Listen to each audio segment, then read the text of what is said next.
Welcome back to అలా మొదలైంది. సరే మేడం, మరి మీరు ఈ థాట్ అయితే 6 పిల్లల్ని చూసి వాళ్ళ దగ్గర నుంచి థాట్ రావడం జరిగింది, మీరు ఇందులోకి ఇలా ఎంటర్ అవ్వడం జరిగింది.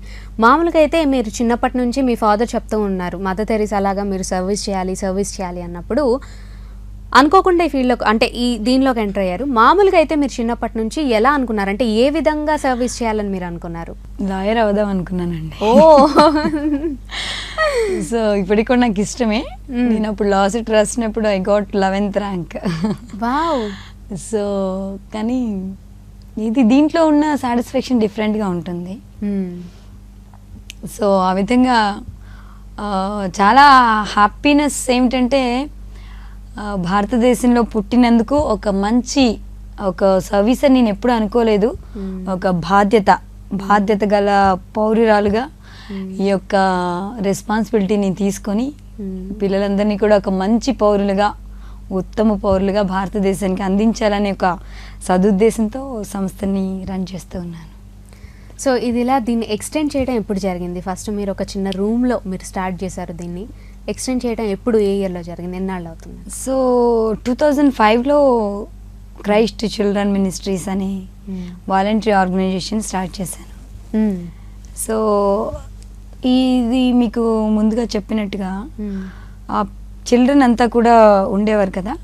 సో వాళ్ళని నేను కౌన్సిలింగ్ చేసినప్పుడు చిల్డ్రన్ అంతా చెప్పేవారు, మా ఫాదర్ లేరు, మా మదర్ లేరు, మమ్మల్ని అలా అమ్మేసుకుంటే మేము వీళ్ళు కొనుక్కున్నారు, వీళ్ళు ఇలా పంపిస్తూ ఉన్నారు అన్నప్పుడు ఎలాగైనా సరే వాళ్ళని ఆ యొక్క బంధకం నుండి విడిపించాలి అనుకుని సో అప్పటి నుండి చాలామందిని నేను రోడ్ పైన వెళ్ళేటప్పుడు కానీ రైల్వే స్టేషన్లో కానీ ఈ విధంగా అబ్జర్వేషన్లో పెట్టాను. సో కొంతమంది చిన్నారులు ఆడుకుంటూ ఉన్నప్పుడు వాళ్ళ దగ్గరికి వెళ్ళి ఏంటమ్మా పరిస్థితి అన్నప్పుడు వాళ్ళు చాలామంది వాళ్ళ పేరెంట్స్ లేక కొంతమంది మమ్మల్ని ఇలాగా ఈ ప్రొఫెషన్లోకి మమ్మల్ని దింపేశారు, మేము ఎలాగైనా అడుక్కోవాలి, లేకపోతే మాకు ఇంకా లైఫ్ లేదు అన్నప్పుడు వాళ్ళని తీసుకొచ్చేసాను. సో పేరెంట్స్ లేదు అన్న వాళ్ళకి తీసుకొచ్చి మా ఇంట్లో పెట్టానండి. మెల్లగా 3 మెంబర్స్తో అలాగా ఆర్ఫనేజ్ స్టార్ట్ చేశాను. అంటే అది నాకు ఒక సర్వీస్, దీనికి ఒక రిజిస్ట్రేషన్ చేయించాలి, దీనికి ఒక బ్యాంక్ అకౌంట్ ఉండి అదంతా నాకేం తెలీదు. సో మెల్లగా అలా స్టార్ట్ చేస్తున్నప్పుడు ఒక అన్నయ్య కలిసి రిజిస్ట్రేషన్ చేయించాలమ్మా, అలా మనం చేయకూడదు అన్నప్పుడు అప్పుడు రిజిస్ట్రేషన్ చేయించాను, సొసైటీ రిజిస్ట్రేషన్. సో ఆ విధంగా ఆర్ఫనేజ్ మెల్లగా మా ఇంట్లో స్టార్ట్ చేసింది. తర్వాత ఒక రూమ్లో స్కూల్ స్టార్ట్ చేస్తానని చెప్పాను కదా, అది 2007 జూలై 18కి స్కూల్ స్టార్ట్ చేశాను. ఎక్కడైతే 1 రూమ్ ఉండిందో తర్వాత పిల్లలంతా కూడా మెల్లమెల్లగా వస్తూ ఉన్నారు. సో ఈ చిల్డ్రన్ని స్కూల్ 3 రూమ్స్ తీసుకున్నాం. తర్వాత ఆర్ఫనేజ్ చిల్డ్రన్ ఆర్ఫన్ చిల్డ్రన్ ఎవరైతే ఉన్నారో ఆ చిల్డ్రన్ అందరినీ కూడా అదే స్కూల్లోనే అక్కడే అకామిడేషన్ అంతా ఉండేది. సో స్కూల్ టైం వచ్చేసి 9 to 3:30, ఆఫ్టర్ 3:30 అదొక ఇల్లులాగా అలా ఉండేదన్నమాట. సో ఎలాగైనా సరే ఇది వాళ్ళకి అదే ఆర్ఫనేజ్ అదే స్కూల్ బాగుండలేదు నాకు. సో నేను ఇలా చదువుకోలేదు, ఇలా ఉండలేదు, వీళ్ళకి ఎలాగైనా సరే ఒక హోమ్ అంటూ ఉండాలి అని చెప్పేసి అనుకున్నప్పుడు మా నాన్నగారి స్నేహితుడు అనమాట, ఆ అంకుల్ వచ్చేసి ఒక ల్యాండ్ డొనేట్ చేశారు. సో దాంట్లో ఆర్ఫనేజ్ పెట్టాం.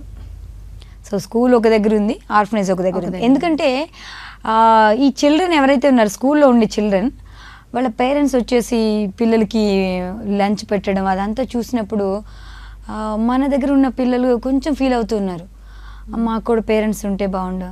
సో ఆ ఫీలింగ్ అంతా నేను అబ్జర్వ్ చేసి వెంటనే చేంజ్ చేస్తాను. వీళ్ళకి ఒక హోమ్ ఉండాలి, నాకు ఇల్లు, మా మమ్మీ డాడీ ఉన్నారు అనుకోవాలి పిల్లలంతా అలా ఫీల్ అవ్వాలనేసి అక్కడ ఒక కేర్ టేకర్ని, ఇద్దరిని వైఫ్ అండ్ హస్బెండ్ పెట్టాము. ఆ కేర్ టేకర్స్ని వీళ్ళ అమ్మ నాన్న అని పిలుస్తారు. ఒక ఫ్యామిలీ హుడ్ ఉండాలి, ఫ్యామిలీ లైఫ్ ఉండాలి. నాకు ఒక అమ్మ నాన్న ఉన్నారు, నాకు అక్క చెల్లి అన్న తమ్ముడు అందరూ ఉన్నారు. ఇప్పుడు అక్కడ ఉన్న చిల్డ్రన్ అంతా కూడా 25 కిడ్స్ ఉన్నారు. వాళ్ళంతా ఒక ఆర్ఫన్ హోమ్ లాగా ఉండదు, అదొక ఫ్యామిలీ లాగే ఉంటుంది. అలా అనమాట. So wow. సో అలా ఆర్ఫనైజ్ కూడా స్టార్ట్ చేయడం జరిగింది. సో ఇప్పుడు మాక్సిమం ఎంతమంది ఉన్నారు ఆర్ఫనైజ్లో 25 కిడ్స్ ఉన్నారండి. తర్వాత వచ్చేసి ఇదంతా చేస్తున్నప్పుడు పేపర్లో మీడియా అంతా వచ్చిన తర్వాత అప్పుడు జిల్లా కలెక్టర్ గారు 2010లో పిలిపించి గవర్నమెంట్ ప్రాజెక్ట్స్ ఇచ్చారు. ఇప్పుడు ఆల్మోస్ట్ ఒక 1000 చిల్డ్రన్ని నేను రీచ్ అయ్యాను.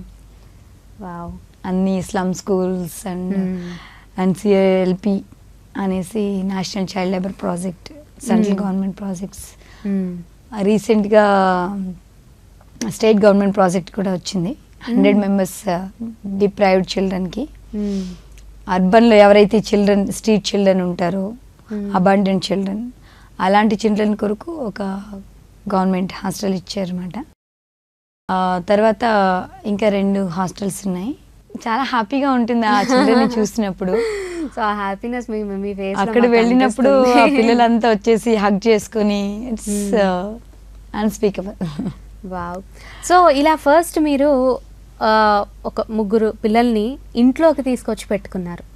సో మామూలుగా అయితే చాలామంది భయపడతారు. ఎందుకు అంటే సో వాళ్ళు చిన్నప్పటి నుంచి బయట పెరిగి ఉన్నారు, వాళ్ళు ఎలా ఉన్నారో ఏంటో తెలియని వాళ్ళని ఇంట్లో తీసుకొచ్చి పెట్టుకోవడం అనేది చాలామంది రిస్క్గా కూడా భావిస్తారు. సో చెప్పాలంటే అంటే సొసైటీ పరంగా ఆలోచించినట్టు అయితే కనుక, మాట్లాడుకునే పరంగా అయితే కనుక చాలామంది అలానే ఆలోచిస్తారు. కానీ మీరు అంత ధైర్యం చేసి ఇంట్లో తెచ్చి పెట్టుకున్నారా? సో అప్పుడు ఫస్ట్ మీకు వచ్చిన థాట్ ఏంటి అండ్ మీ ఇంట్లో వాళ్ళు నుండి వచ్చిన రెస్పాన్స్ ఏంటి? అప్పుడు వచ్చేసి వాళ్ళని అలా తీసుకొచ్చి పెట్టినప్పుడు ఎవరేమనలేదు.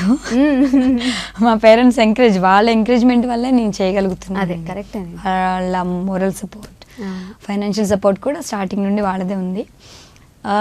మా ఇంట్లో వాళ్ళు ఎవరేమనలేదు, కానీ బయట వాళ్ళందరూ తిట్టారు. ఖచ్చితంగా ఉంటారు తిట్టడానికి. సో ఆ కాలనీ అంతా లేన్ ఏదైతే ఉండిందో అదంతా కొంచెం డీసెంట్ ఏరియా అనమాట మేము ఉండింది అక్కడ. ఓకే. సో ఆ నైబర్స్ అంతా కూడా గొడవ పెట్టుకుని, నువ్వు వచ్చిన తర్వాత ఇలాగ అందరూ పిచ్చి పిల్లలు అందరూ వచ్చేస్తున్నారు, మా కిటికీలకి అన్ని రాళ్ళేసి కొట్టేస్తున్నారు అనేసి ఒక కుక్కను కూడా వదిలేస్తే నా పైన ఇక్కడ వచ్చి దగ్గరకు వచ్చింది అది ఇక్కడ. సో చాలా స్ట్రగుల్ చేశాను, కానీ అవి నథింగ్ అండి. ఒక పని మనం ఏదైనా ఫుల్ ప్లెజ్డ్గా చేయాలి అనుకున్నప్పుడు మిగతావన్నీ పట్టించుకోకూడదు, వదిలేస్తాను అంతే. చాలా ఇప్పుడు కూడా నన్ను చాలామంది నీకేం అవసరం, నీకు నీ లైఫ్నే స్పాయిల్ చేసుకొని నీ కెరీర్ పాడైపోయింది, ఎందుకు అలాగా చేస్తున్నావు, అదేదో ఓల్డ్ ఏజ్లో చేసే పని ఇప్పుడు అసలు చేయకూడదని చాలామంది డిస్కరేజ్ చేస్తారు. అన్నీ పట్టించుకోండి. ఇంతమంది పిల్లలంతా అంత హ్యాపీగా, ఒకవేళ నేను అనుకుంటూ ఉంటాను అన్నమాట ఎప్పుడు, ఒకవేళ ఈ సంస్థ కానీ నేను కానీ ఇలా స్టార్ట్ చేయకపోయి ఉంటే ఈ పిల్లలంతా కూడా రోడ్డు మీద ఏమైపోయి ఉండేవారు, కొంతమంది ఇంకా చనిపోయి ఉండేవారు, కొంతమంది ఇంకా ఉంటుంది కదా అలా వెళ్ళిపోయి ఉండేవారు. అదొక మంచి సాటిస్ఫాక్షన్ ఉంటుంది అనమాట పిల్లల దగ్గర వెళ్ళినప్పుడు. సో ఫ్రెండ్స్, చూసారు కదండి ఈనాటి మన అలా మొదలైందిలో మిస్ రోజీ గారు చెప్పిన ఎన్నో విశేషాలు. మరి వీటికి సంబంధించి మరిన్ని విశేషాలు రేపటి అలా మొదలైందిలో తెలుసుకుందాం. అంతవరకు నమస్కారం.